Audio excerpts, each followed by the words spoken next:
So we'll start while people are dropping in from the coffee break.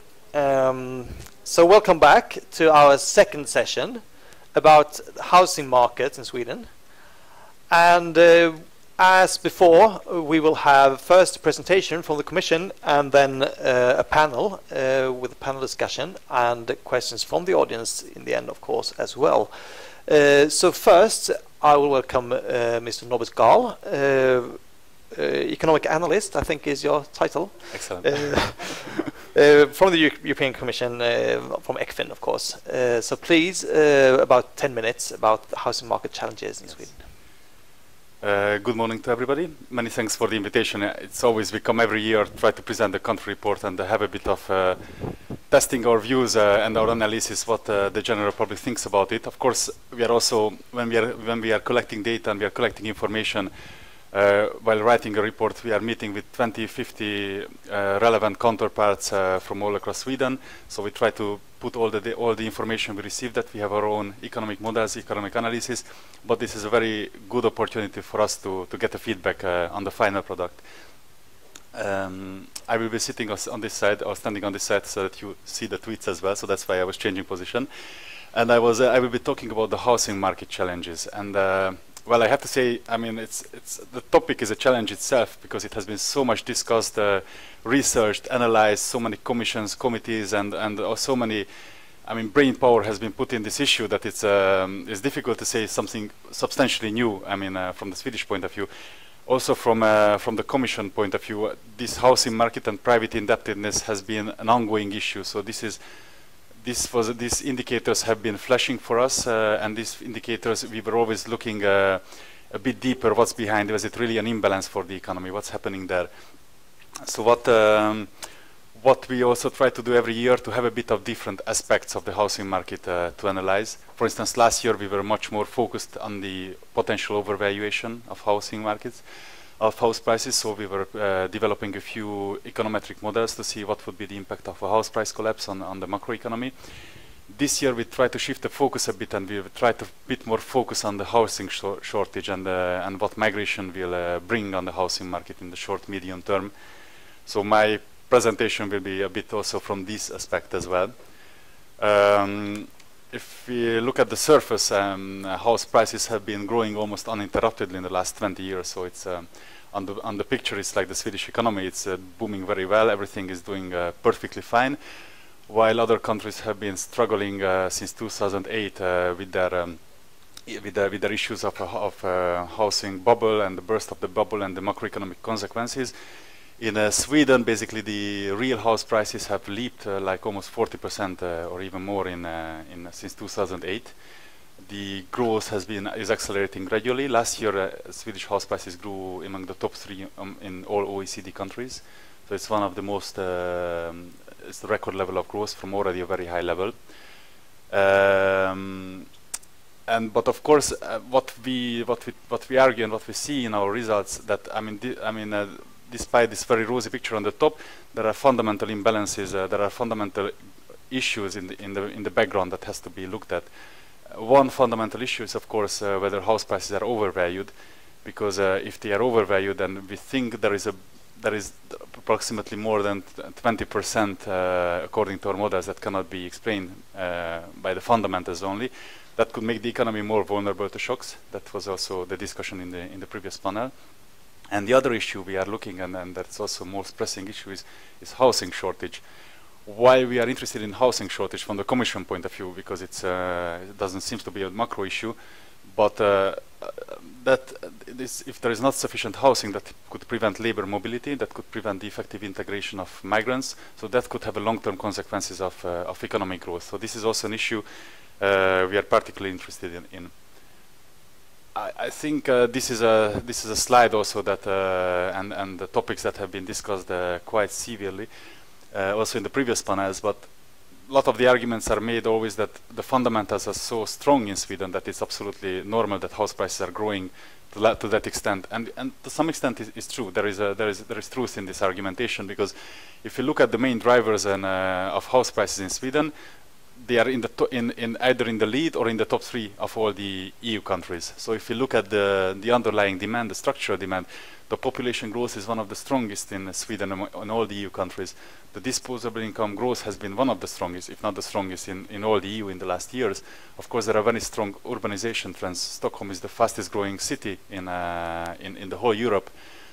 And of course, the credit conditions have been particularly favorable over the last years. The interest rates, the mortgage interest rates are historically the lowest, also in Sweden, but also compared to other EU peers.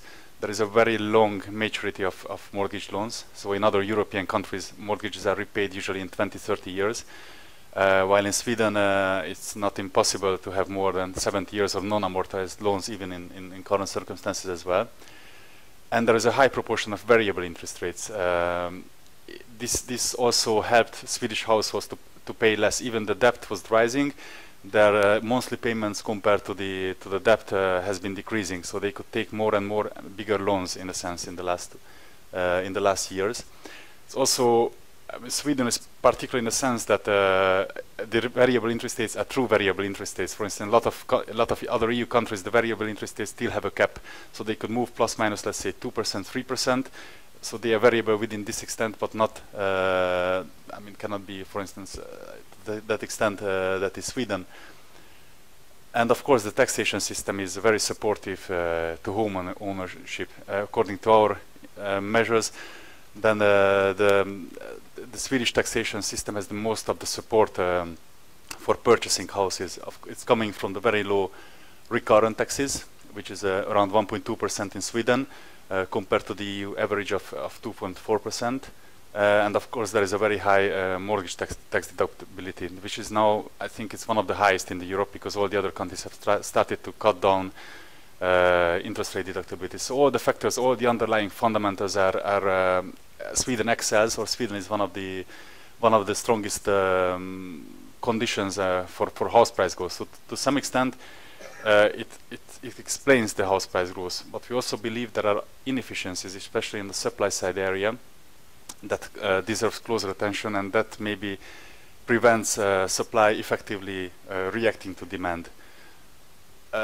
This is the construction, and what we have seen in last years until 2013, that basically despite house prices have been growing almost uninterruptedly at a very strong pace, simply dwellings construction were not reacting. The construction level was relatively low.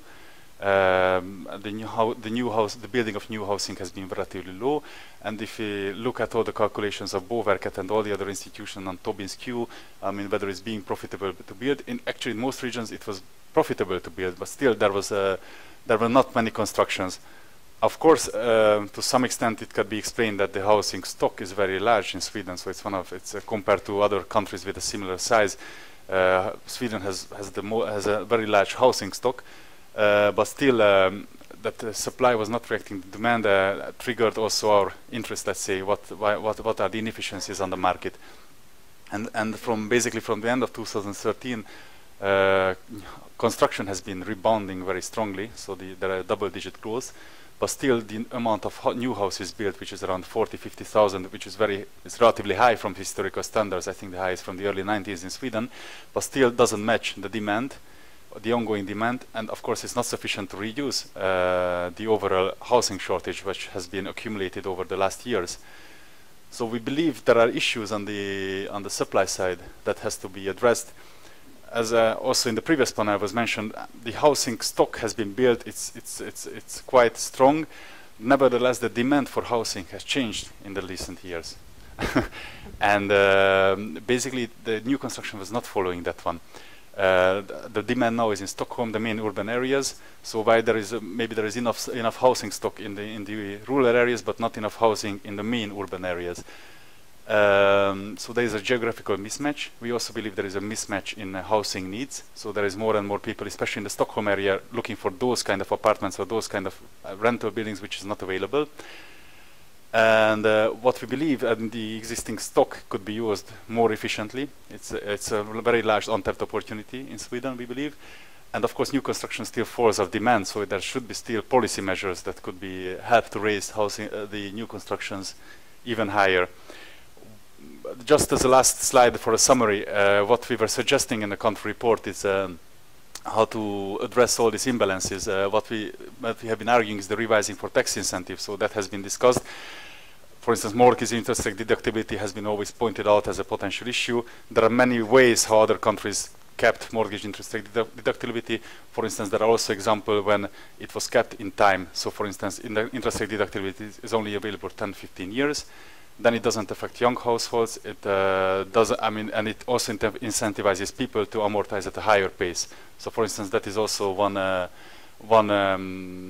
possible route for going forward.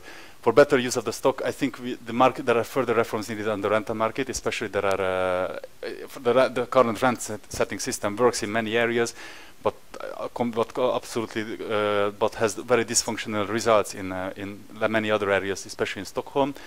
We believe more housing transactions through the revision of the capital design tax could also help to better use of the existing stock, more transactions in a sense. And the new constructions, I think I'm not saying anything new for you, but the availability of new land, more public infrastructure that could help to expand the cities, further simplification and shortening of planning and building regulations, especially because municipalities are key actors in all across the new building. Their incentives could be revisited, how to make them more interested to construct new houses. And the final one is more competition in the sector, which has been also an inquiry and also, of course, an ongoing issue for Sweden in a sense. So these are the most aspects that he highlighted in our report. And then the country-specific recommendation will come in May, probably, on the basis what we have drafted here. Thank you very much. Thank you.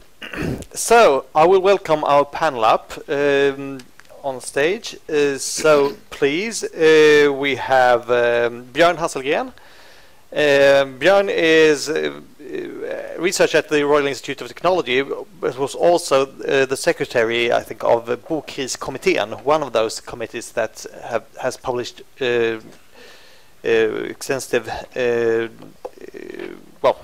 extensively about the crisis, if it is crisis. Andreas Hatzigeorgiou, chief economist at the Stockholm Chamber of Commerce, and Bettina Kashefi, who is chief economist at the Swedish Association of Local Authorities and Regions. So please, I'll give the floor to you for 5 to 7 minutes each for short presentations, and then we'll have a discussion. So Björn, please go ahead. Thank you. Good to be here, even if the subject that we are discussing seems to be fairly worn out. I think most things have been said so many times and everyone knows what has to be done. Even the Commission understands. So why don't we act? I worked with this Housing Crisis Committee report, which was issued in 2014. I will just show one slide, since you are so worried about the timing here. So let's go ahead. I click you through this one very fast. This is the vision that we had in the Housing Crisis Committee. Housing for all stages of life, mobility and change of modes must be improved. More extensive new construction, better use of existing stock, no waiting list, preserved strong security of tenure, reduced segregation. Wow, wouldn't you vote for that? What is the reality today? Widespread housing shortage, too low new construction, even if it's surging, inefficient use of existing stock, inefficient use of existing stock, inefficient use of existing stock, inefficient use of existing stock. 99% of the stock is discussed 1%, and 1% of the stock, the new construction, is discussed 99% of the time.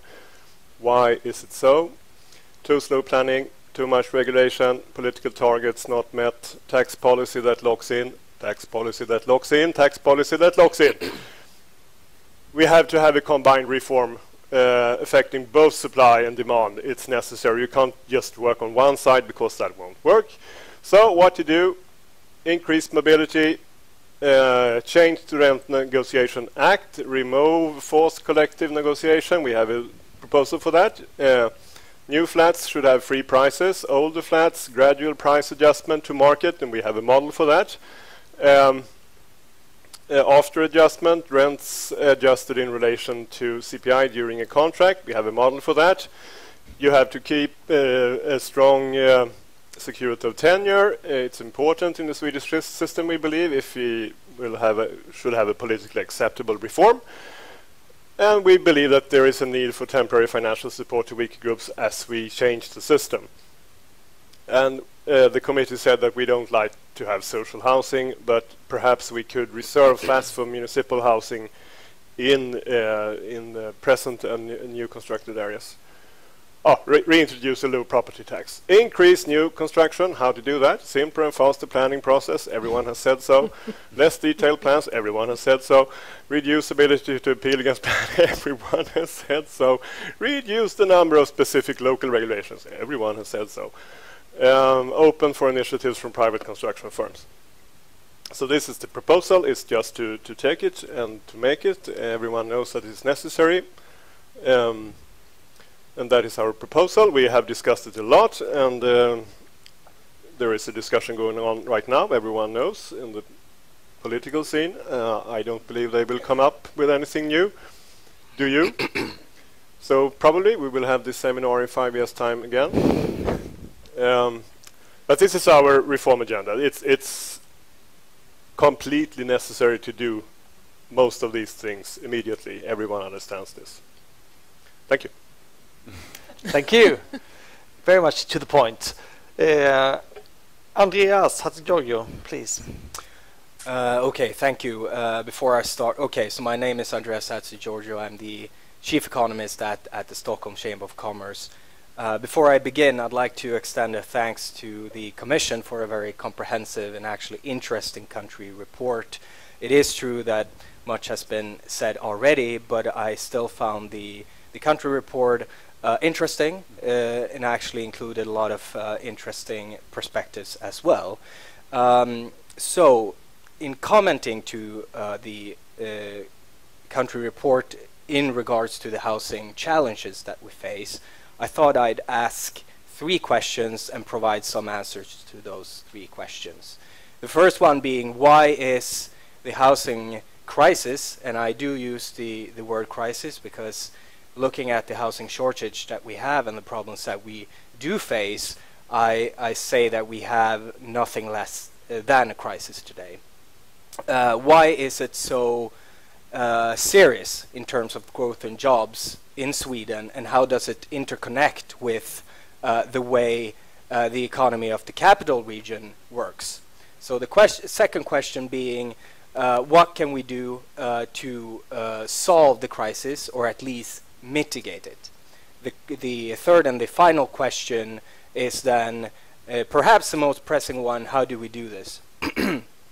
So concerning the first question, why is it such an impediment to growth and jobs in Sweden today? Well, the basic issue is that the role of cities are becoming increasingly more important in terms of generating growth.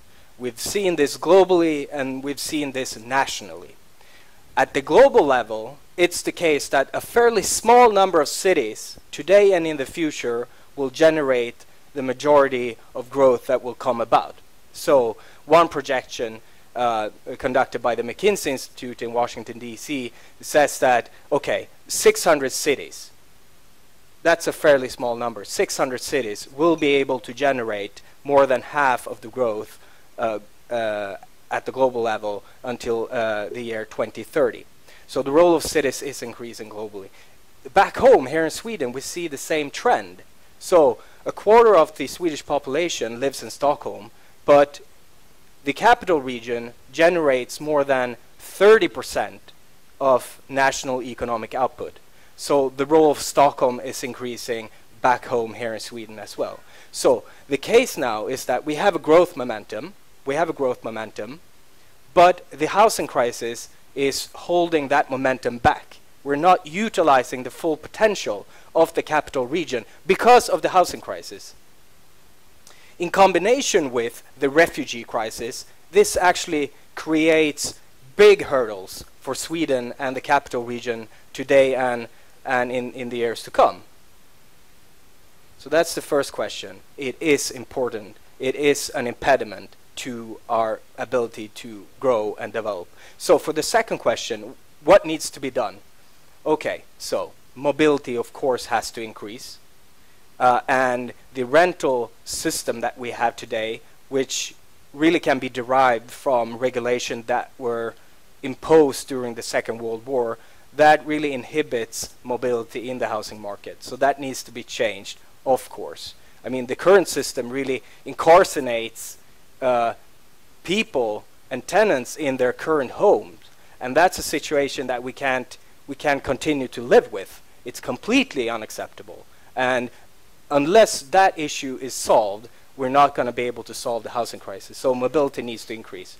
In terms of construction, of course, more homes need to be built. That's obvious, but that can be done in many different ways. And I think the Bokriskommittén has a lot of good suggestions on how to come about doing that. The Commission also highlights a few initiatives concerning the planning and the building processes that needs to be improved. One issue that have not been that much emphasized by the Commission and the Commission report, I think, is the inadequate use of land in relation to what municipalities during the past 2 decades have allocated to protected areas or these natural reserves. It is the case today that municipalities can establish these protected areas by themselves. And looking back over the 2 last decades, we've seen that municipalities have allocated a substantially more to land to protected areas than to housing. And the Stockholm Chamber of Commerce has a new report on this next week, in fact. So coming back to the third thing that needs to be done, which no one yet, as far as I know, has mentioned, is what needs to be done in terms of improving the business climate in Sweden and in Stockholm in specific. By that I mean we need to improve the conditions for jobs, for entrepreneurship and growth in order to actually deal with the housing crisis. Because the case is that Stockholm is the fastest growing capital in the European Union population-wise, but a substantial share of the people that are moving into our capital have very low purchasing power, extremely low purchasing power in some cases. And in some cases, they don't even have a job. So even if you build, how are they going to afford even more cheap apartments? That's not going to be possible unless they're provided with a job, or at least the conditions for entrepreneurship and startups are being improved. So that's one issue that I feel is missing from this whole debate. We need to lower the hurdles when it comes to the labor market, for instance. So there is a close connection between improving the housing market and the labor market. So my final point, the third question then. How can we solve or mitigate the housing crisis? Well, we have been arguing for a long time now that politicians and the political parties need to have a holistic approach in dealing with these issues. It's not sufficient that they say or delegate one issue to one certain public agency or another issue to another public agency to lower their demand for houses. That's not going to be sufficient. So we welcome the negotiations that are now going on between the government and the opposition parties. We think we have high hopes for those negotiations and those discussions, but we see that there's a high risk that political bickering and ideology will undermine the success that we need. And we say that, okay, ideology and political bickering needs to be put on the side because we have a crisis, and in order to utilize the growth momentum that we have and actually face and be able to solve problems that we are faced with during the refugee crisis, we need to deal with the housing crisis. So that's my 3 points. Thank you. Thank you. Bettina, please go ahead. Yes, the clicker. Here you go. Thank you. Well, sort of tricky to come as the last person. Everything has already been said. So I've tried to refocus my presentation a little bit. I come from the SKL, which is Salar, which is the organization for municipalities in Sweden, and we are huge. I mean, our members stand for the turnaround is about 20% of GDP, and we have more than 1 million employees in the sector, so we're a big player. This one I shouldn't start with, but I need to do it. Everybody has said and confirmed that Sweden is growing well, high increase of GDP, employment goes very well, and everything and so forth. The number of hours worked has increased quite dramatically, and unemployment has fallen. But my main message always when I meet the municipalities, don't be so happy because we have a crisis over there. And of course the growth is due to the increase of the population and immigration, which creates jobs and everything. But this is something I want to show you. 2018-19, if you look upon the growth, the tax base in the municipalities per capita in real terms, then we do have a challenge. And partly because of the housing sector, the need for investments in housing, transportation and everything, but not the least in healthcare and schools and everything. And this explains it. This is the dramatic increase of the population that we see. We increased the Swedish population with approximately 800,000 up until 2019. And this is what's so tricky. These are the different forecasts for net migrations being done 2009, 14, 15, and then we had a new forecast from Statistics Sweden in just in the beginning of this year, and it's approximately the same as the one in the fall 2015.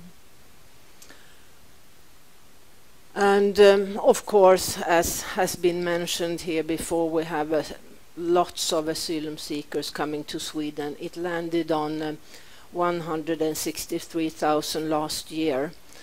But this graph I present to you because I want to show you that policy matters. Remember what happened by the end of last year. We changed several of the rules for migration, and then the last month of last year, then it diminished very much.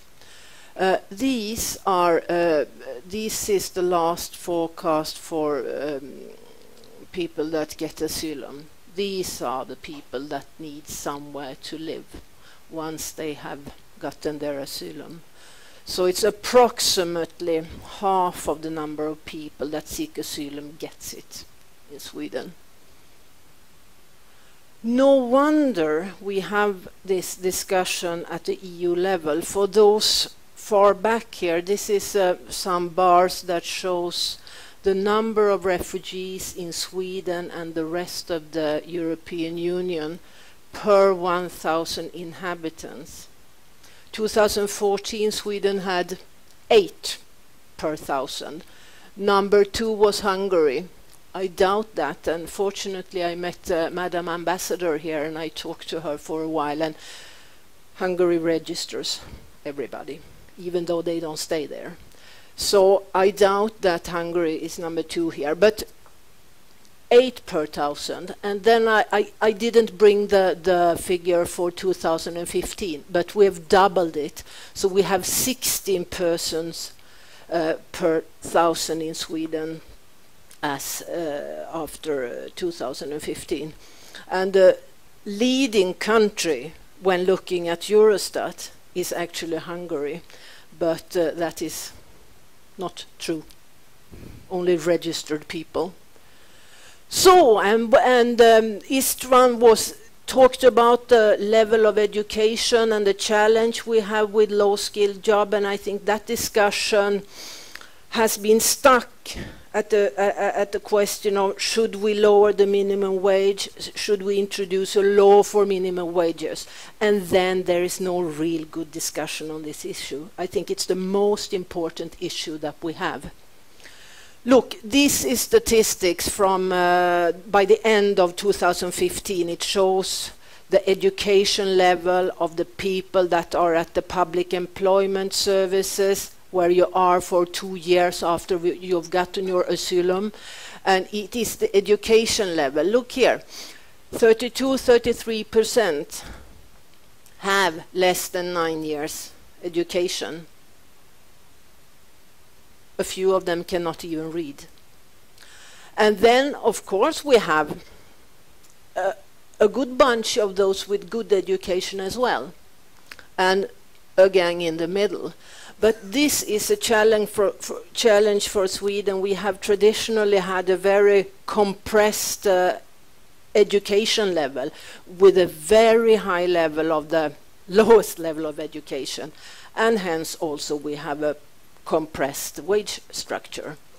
But I think this question has not really seriously been addressed.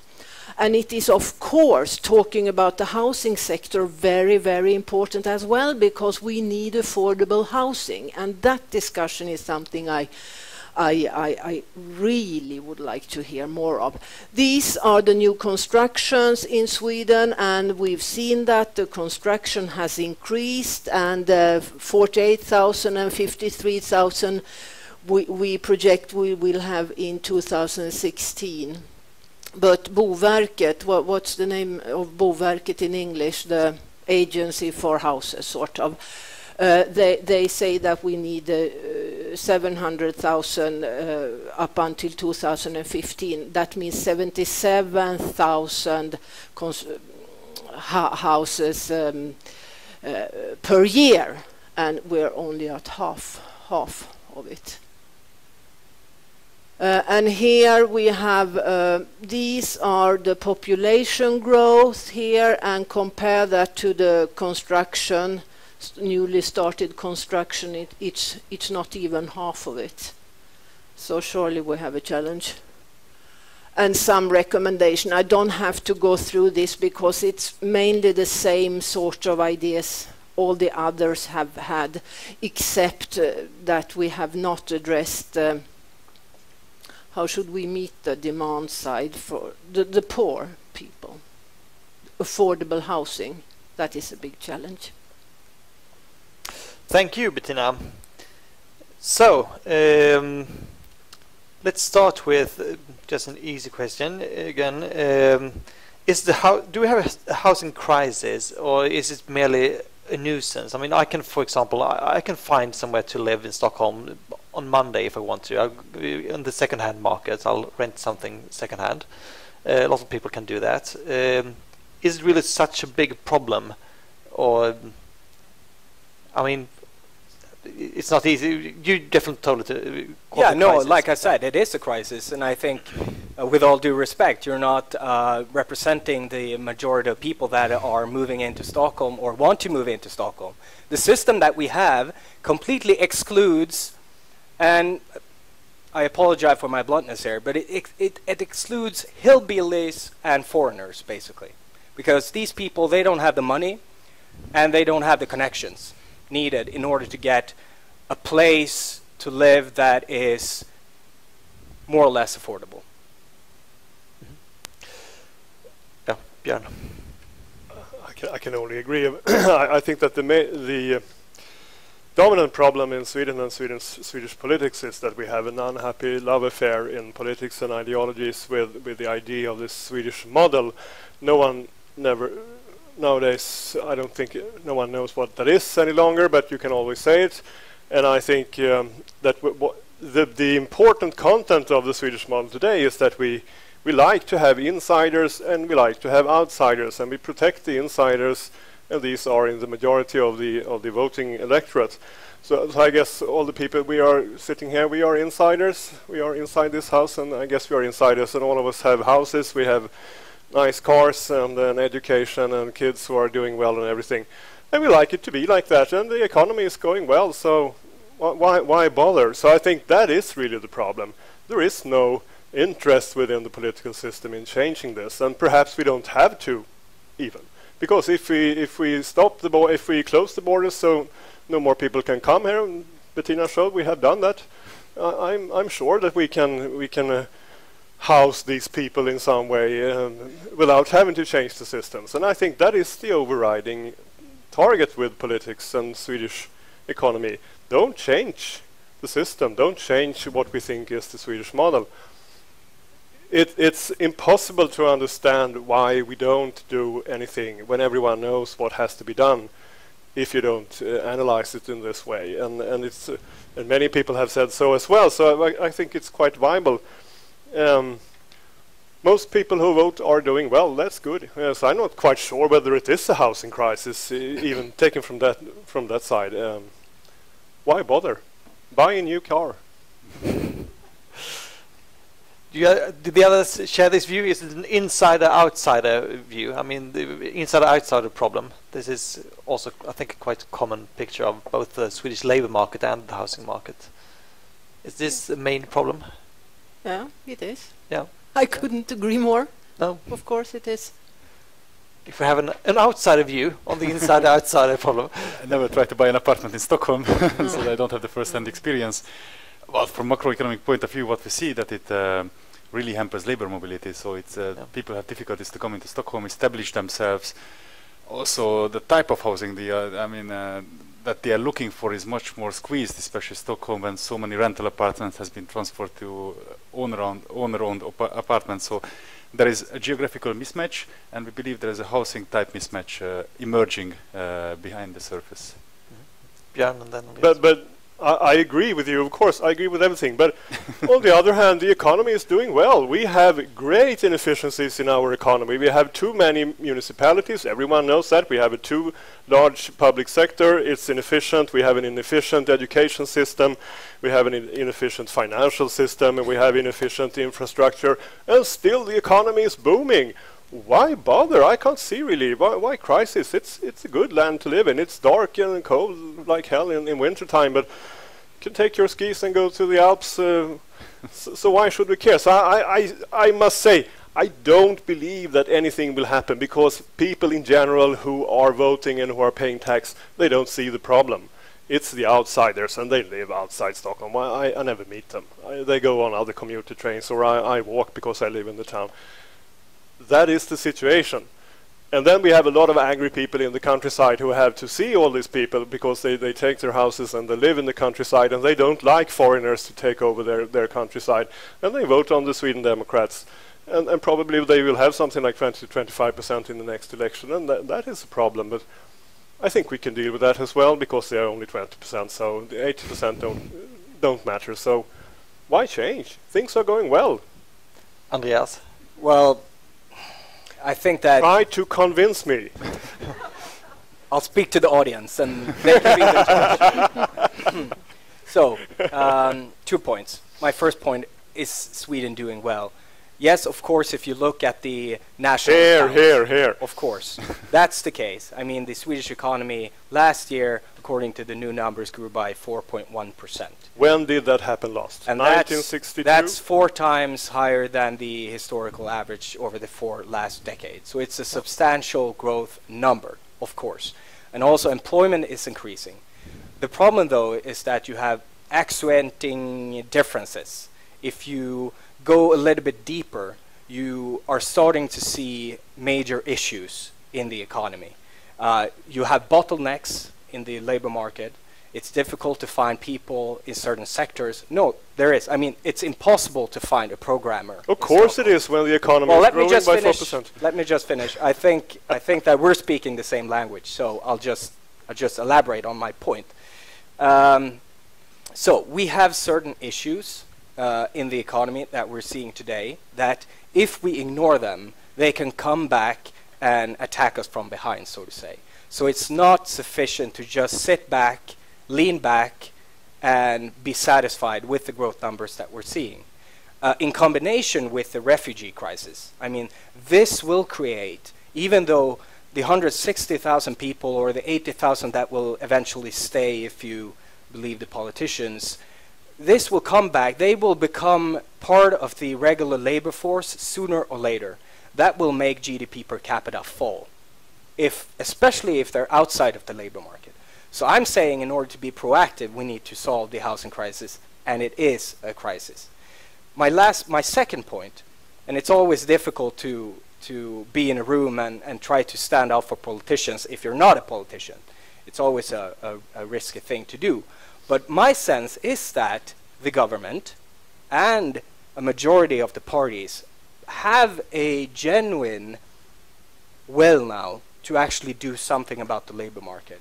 If you talk to politicians, if you talk to the people that are actually at the negotiating table, I haven't heard one single person say, okay, this is just something for the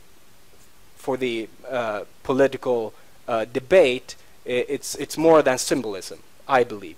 It will be very difficult to actually get something done in reality. But I'm saying, when the Prime Minister opens up for actually making changes to the rental system, I think that's something that we need to welcome, and that's something that we need to be constructive in discussing and dealing with. Bettina, please. Yes, I agree. Of course, we have a growth that is good, but the negative side is that in my sector, the cost side is increasing double as fast. And what does that mean? I mean, it means that in order to finance the welfare sector in the municipalities and in the region, there might be tax increases. And what would happen to the work incentives in the long run if you need to go that direction? And we already see now, as you pointed out, we have a big problem recruiting social workers, teachers, nurses, and there is a big risk for that. Then we can help the Riksbank with the inflation, so we can see those tendencies very clearly, and there are bottlenecks in certain areas in Sweden, not the least Stockholm, Göteborg, Malmö. It's quite impossible to find social workers and teachers. And there is a huge need from the government to deregulate many areas, not only the housing sector. When it comes to the sector with teachers and issues like that, there is a lot that needs to be done there. I think we're almost moving away from the housing market, even though the questions are interconnected. But I think Björn said that, by far the most important thing is to increase mobility, not to increase construction. But do the rest of you agree that increasing mobility is the most important right now? Bettina, definitely. Yeah, definitely. Yeah. I certainly agree, and that has been discussed already. But I think one very, and then I come to the reforms. I think it is very important to think about and address the taxation of capital gain, because we have lots of retired people sitting in old houses and they don't move. So we cannot start chains of changes of But do you think this is the most important, the capital gains tax? Because if you sell your house, you will still get a fair amount of money. It's not that the government takes it all. I think at least talking with the municipality. Okay. I think it's one of the most important reforms in order to start change of moving. Yeah, Norbert. It's also, if you look at the time frames of the potential, policy measures to be implemented. So, measures that are targeting the existing stock could have an impact already in the short, medium term, while having raising, for instance, new construction, looking at the planning, zoning, it takes a lot of time, modifying all the laws. So it could have a more impact on the medium, longer term. So if you look at the time dimension, then maybe there are also merits to have a look at how to increase mobility in the short term. Yeah. But do the rest of you agree that is the capital income, the capital gains tax, is that very important? Or are there other things that are maybe at least as important? Björn? But you can always see things from... I agree, of course. You shouldn't see me as only criticizing. I agree, and I have a program for how to change this. I could do it. But I don't think it will happen. And if you take the capital gains tax, for example, that's not really a problem in a rising market. If everyone knows that housing prices are rising, okay, I can pay 200 or 300,000 or 2 million to the government if I will then gain another 2 million if I move to a flat, for example. So perhaps not that's not the problem. So you can see that the ongoing increase of credits to households might be a way of adapting to this system with high taxes. To say, like Bettina, I agree, we should deregulate a number of sectors. I mentioned some of them. But on the other hand, is it possible that that will happen in a country where people more or less voted out the majority that even trying to do very minor reforms? So people aren't interested in reforms. That must be the conclusion. We don't like we like the public health care to be government run. We like monopolies. We like the state railways and everything. So why should we change? I don't think it will change. Everyone knows we don't need 290 municipalities, perhaps 100. It won't change. Everyone knows. So I don't think it only takes time to have these discussions. Everyone knows what has to be done. What can we do? We are not politicians more than to say this 100 times. And when we have said it 100 times, perhaps it's better to buy a new car. Because then I get happy for a while anyway. I don't have to fuel it so much. So, but if you get back to, I mean, if we want increased mobility, I mean, the capital gains tax is one thing. Are there other things? I mean, maybe at least as important, or maybe even more important. What should we focus on to increase mobility? Well, I think that a lot can be done, but when we talk about reforms, we need to sort of categorize the suggested reforms in two categories. One being strictly theoretical reforms that make sense in theory. And being an economist myself, I mean, of course, a property tax would be a theoretically legitimate reform.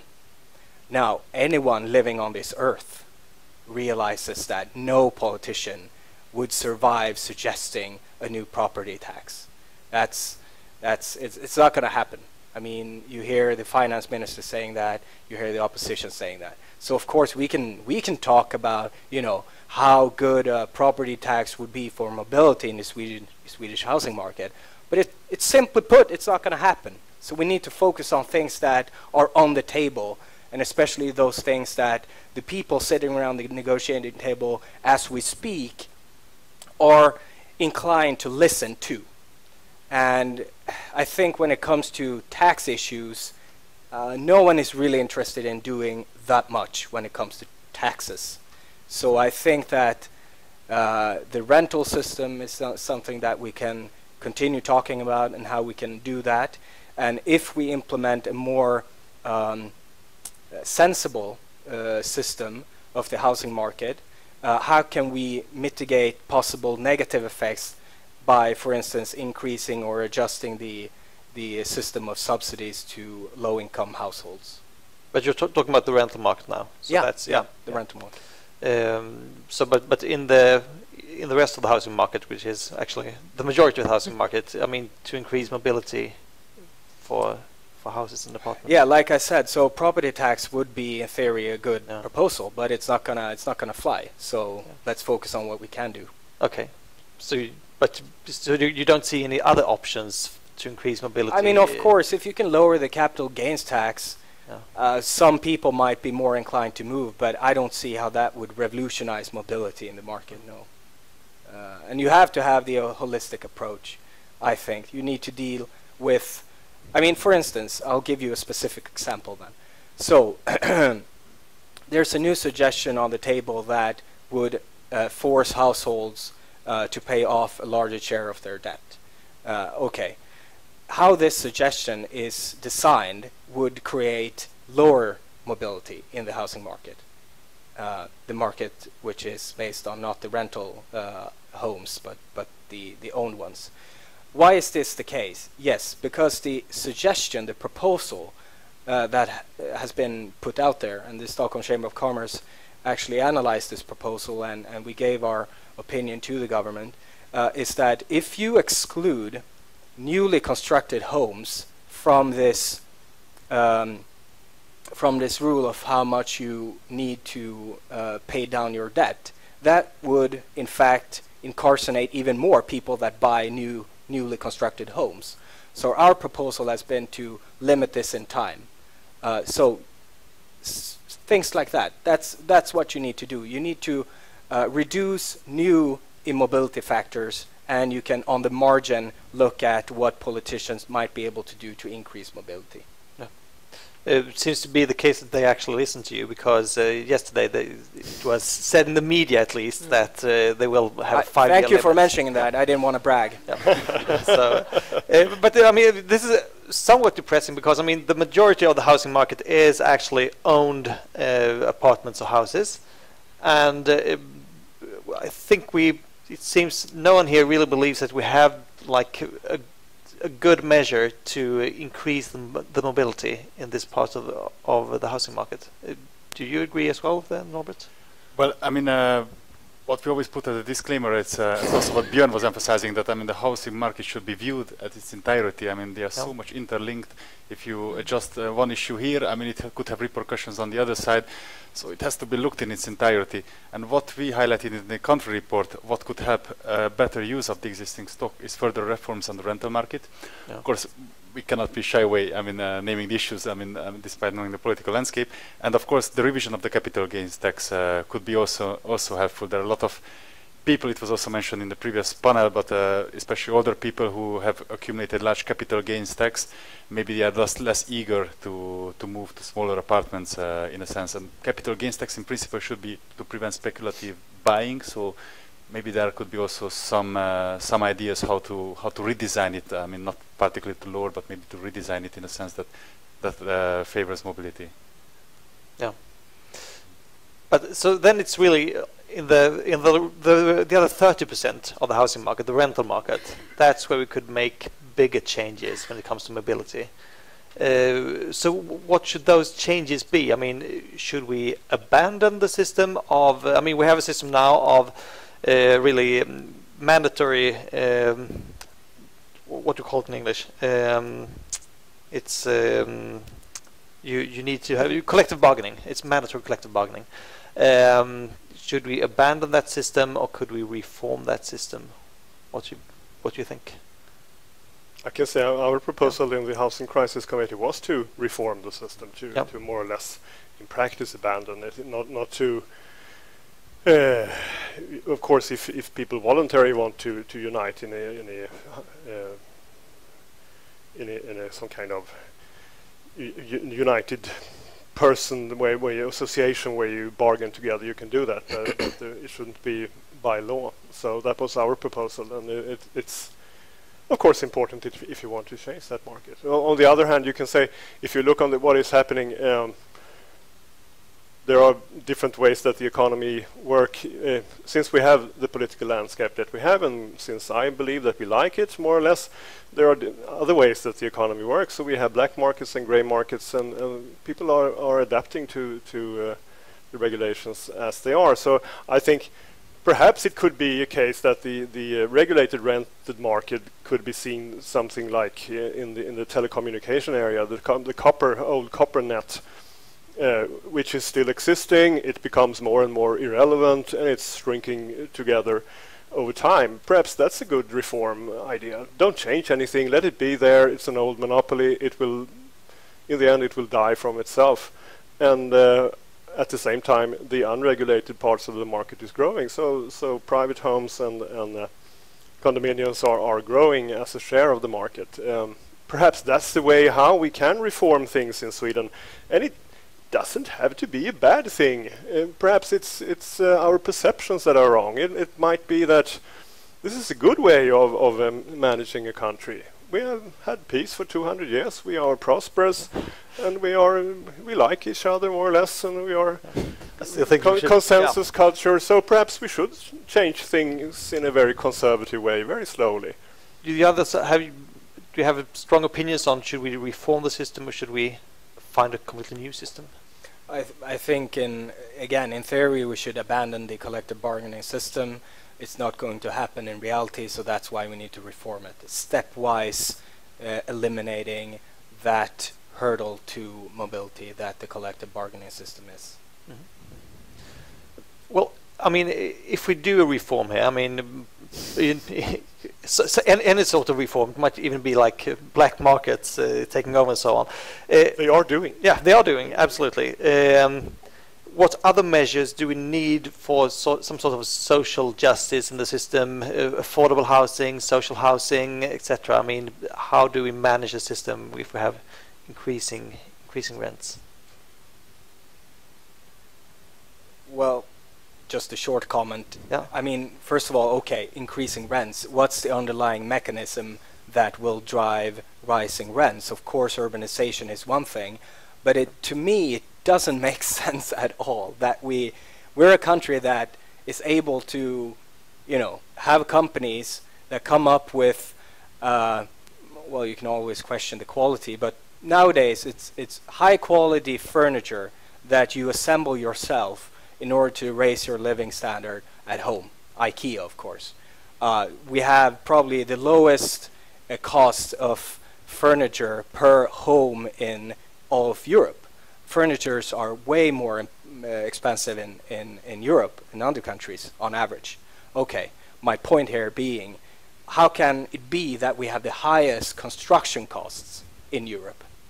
Something doesn't make sense, I would say. So I would urge everyone to go beyond the just basic, simple question, okay, how should we deal with rising housing costs and rents, to try to also answer the question, how can we suppress construction costs and in the end rents also, but also, of course, in the case that you have fundamental factors driving construction costs and rents, we need to look at, I think, ways of providing affordable housing to low-income households. Social housing might be one option at least to look at. Okay. Bettina, Norbert, you have any? No, we don't go that specific details in our reports. It's I think I mean in policy recommendations we are not going that details. We leave to different member states to implement the measures according to what is the best fit with the culture and the political landscape, political realities. So I would refrain from further commenting on specificities. Bettina? Yeah, but there are really two ways. Either you subsidize the production side, which we used to do many years ago with the so-called räntebidrag. I don't know how to say it. And that didn't work, and that's gone, and I'm not going to think it's going to come back.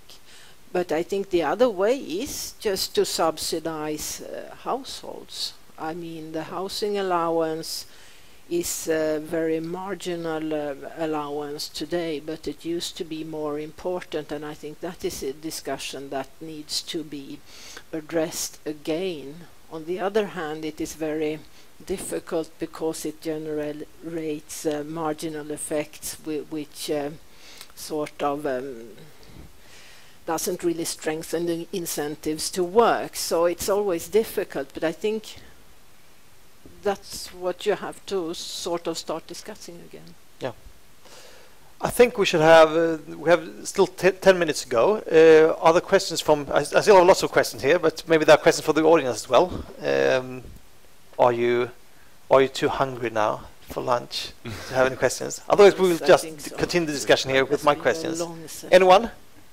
Yes, please. Very short question. There was a mention in one of the slides about segregation. Do you think that's a problem that should be addressed in the housing market? Segregation of housing between foreign-born and... Yeah, housing segregation. Is that something we need to address in this, if we change the housing markets in any way?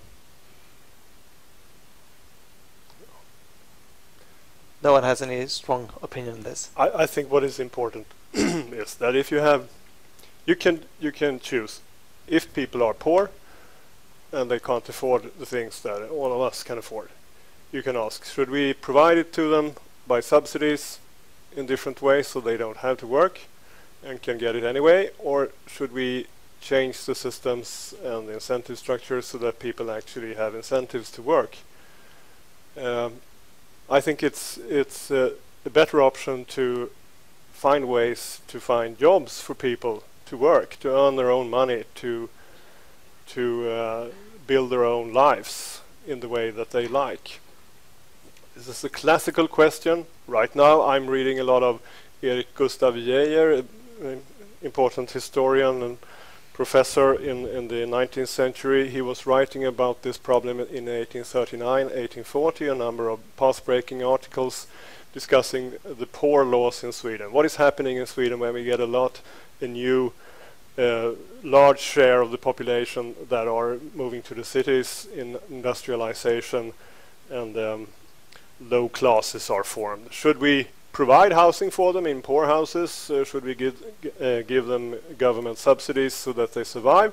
Or should we change the regulations at that time, more or less insider outsider problems like now, so that they can work for themselves? And his answer was the only human way of designing policies is to let people work for themselves. So I think that is more or less the key to discussing segregation as well in the housing market. If people are let to take jobs to earn money, then they can build their lives, and then there will always be changes in where people prefer to live and how different housing looks like. So segregation is there. But let's say, I mean, if we build like 700, what we call 700,000 dwellings, I think is the correct term, is like the plan now. Isn't it quite important to think about how you build this? Because when we had a big building boom 40 or 50 years ago, I mean, I think most people regret how we built it then, because we built generally like those big programs outside the city and so on. Other things we should think about when we have this new enormous building boom? I mean, I think so. I think that plurality is important, and plurality in a community can be important for actually generating ideas and innovation and growth. I don't think it's a very good idea. And if you look at successful cities today, those are not the cities that are the most homogeneous. The successful cities of today are the cities that are plural in the sense that it has a mix of different ideas, different backgrounds, different experiences. Okay. Having said that, I think that we also need to deal with the fact that young people are being segregated in the housing market today. We're only talking about foreign-born people versus native-born people. But the fact is that a lot of the people that are coming into Stockholm or that want to move into our larger cities are young people. And if you're a person that comes from, you know, I don't know how many of you know Swedish geography, but from Oxelösund or Haparanda, they won't have the inheritance needed in order to make the down payment that is necessary to even get a small place to live in Stockholm. So that's one aspect I see as a problem, because you will create barriers to entry for very young, talented people from other parts of the country that could be moving to Stockholm. So a specific reform in that regard, I think, and I've proposed this before, is that we should try to adopt policies and regulations that encourage young people to save specifically for housing. So, for instance, up to a certain amount, you will get beneficial kickbacks, financial incentives to save. And we see that young kids today, they don't prioritize saving for their first home. It's more or less only people that have parents that can, help the kids with their down payment that are being able to go into the market. And that's, I think, a potential problem in the midterm and in the longer term as well. Yeah. Short. But isn't this really a false argument from an economic point of view? I think you are wrong, because if we take the regulation of the housing market for granted, and that leads to high cost either on the white or the black market, then if a young citizen is interested in moving to Stockholm and the salary that she can get is too low to finance the rent, then I guess that that's not a gain for the economy. So it's better for them to stay in the countryside. Why should they move to Stockholm if the salary is so low that you can't pay for your housing, since the housing system won't be changed? No, but it's the entry cost. It's the entry cost that I'm talking about. Because if you're born in Stockholm, if your parents are in Stockholm, even if they're but not... That's whether it's an entry cost or the total cost of housing is too high to but maybe it isn't. to adapt to it. No, it definitely makes a big difference in how you view the economy of the housing market and the way we want to attract talent to the big cities. Because if that's policy. Now you are speaking policy and not. Yeah, but economics. let Andreas. I mean, yes, we do mix economics and policy here, but this is a strict economic argument, if you will. You want to lower the barriers to entry into the housing market in Stockholm. Policy. Yeah. No, even if you can go back to Adam Smith, looking at trade, because you can look at the housing market as a market of trades, right? Trades between labor, capital, and land. So even if you go back to Adam Smith, you can make this argument based on strict economics. You want to markets work the best where the entry barriers and the exit barriers are the lowest. And you have significant entry barriers to the Stockholm housing market. If you're not born here, if you do not have parents here that have sort of been on the train of this ever-rising prices in the housing market, you have an extremely difficult time entering the market. And that's a problem for the development of the capital region. Do we have one more last brief question from the audience? Anyone? No. Yeah, at the back. No. You need a microphone. So, short question, we're almost running out of time. Actually, it's just a short comment. I'm Rickard Wall from Vi Socialkonservativa, and I want to point it out that in the recent discussion between Björn and Andreas, Andreas actually is right. Anything else? Actually, it's almost past, so I think actually we could conclude there. We could, so I will say thank you to the panelists, thank you to the Commission coming here, thank you to everyone who's come here to listen and participate. I hope you had a good time, all of you. Thank you for staying. Bye. Tack så mycket.